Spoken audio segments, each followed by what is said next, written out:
Hey everybody, it's Mark. I've been doing quite a bit of flying lately. I've been lucky enough to become a member. Well, I don't want to say I'm a member yet, but I've been able to fly with a group called the Cincy Crew down by Cincinnati, Ohio. And Leroy and Aaron and John and Kenny and Steve, all you guys are helping me along. Yesterday I got to fly with Leroy and John, and I found out a couple things I wanted to do a video on with my 230S. One is this folding tail by Micro Heli. One of my other videos I did, if I can get this out of the package, I did a basic review of this folding tail. It's a really neat design, and when I did the review, I said that I couldn't find anything wrong with this tail.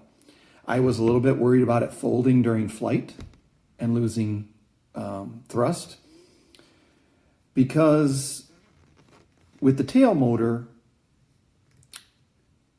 depending on which way you're doing a piro or you're moving your tail, the motor will move at varying degrees of speed.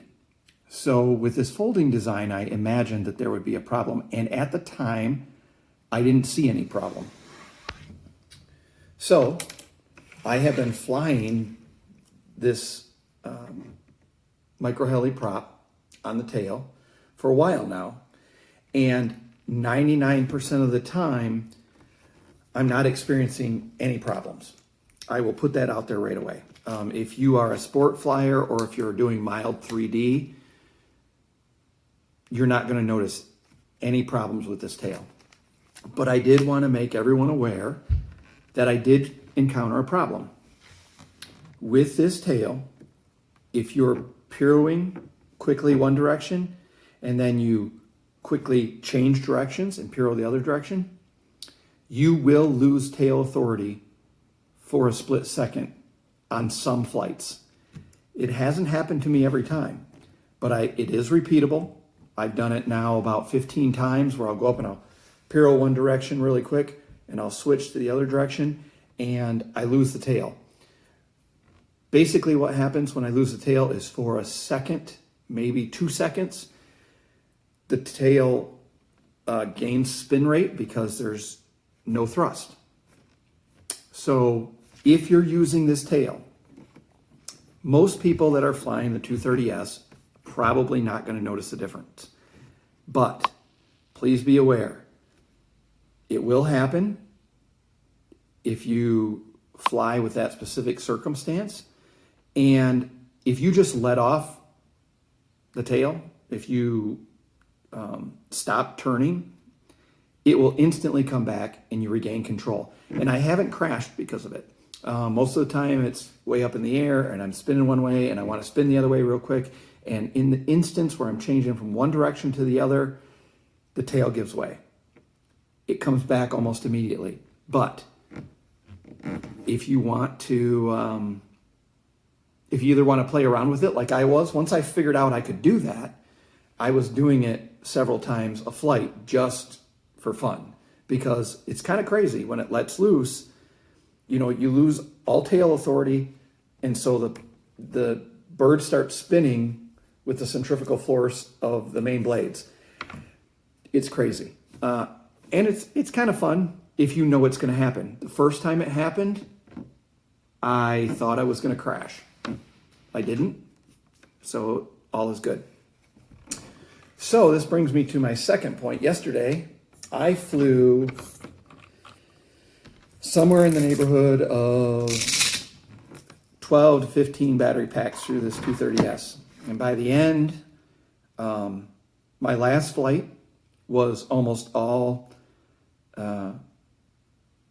complete flying, rolling, flipping, forward, backward. I'm getting a little bit better at flying.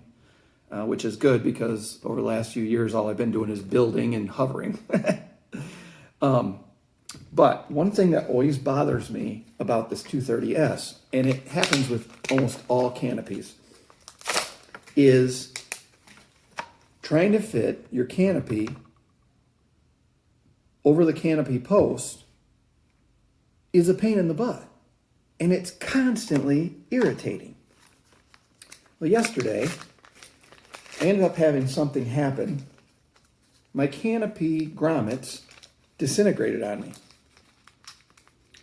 So today, what I'm using is, I've got a set of canopy grommets for the Oxy 2 that I had laying around. And I just want to show you what I ended up doing. I'm going to grab my knife. Hopefully you can see this. I'm going to set this off to the side for a second. Grab something to cut on. I'm going to take this grommet right here.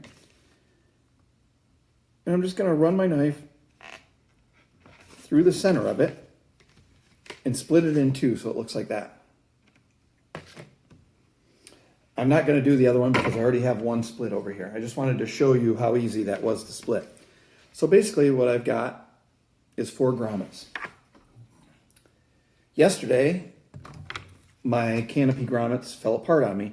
And so I ended up scrounging around on the ground and I found them. What I did was I put a piece of the grommet on the inside of the post just like that. And then I put my battery on.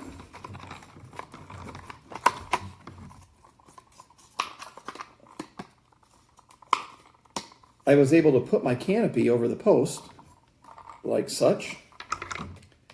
And then I just took the other pieces of the grommet and I put them on the outside.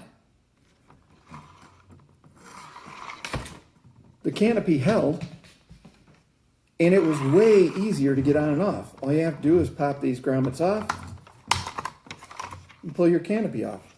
Putting your canopy on without the grommets in the hole is so much easier. I wish that I would have found this before. So, you know, you might experience some vibration problems. I didn't. I flew probably 6 battery packs with this setup where I had the grommets that were split. Super easy, way easier to put your canopy on. And by keeping the inner grommet on there and then putting the outer one on, and it doesn't even matter which way they go on. They can go on frontwards, backwards, whatever. But there's no rattle. The canopy's not vibrating. And it is so much easier to put on. So hopefully, if you guys have been having problems like I've been having, it is a super simple solution. And it works great. I haven't had any problems. If you end up encountering any problems with this setup, put it in the comments. I'm not afraid of saying, you know, if there's a problem with the way I'm doing things.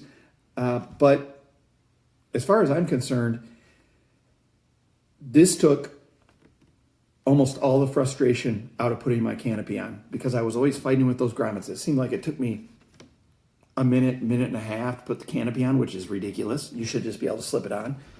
And yeah, so I hope you all are enjoying flying during this coronavirus thing, and keep an eye on your tail. If you're using the foldable prop, remember you can actually use it to your advantage and do some tricks. You can say, hey, watch this.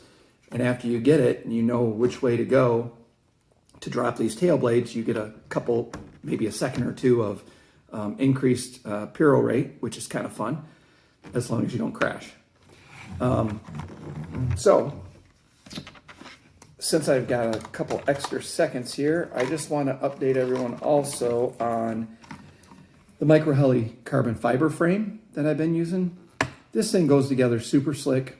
It's a direct replacement for your plastic frame. And even though this is the V2,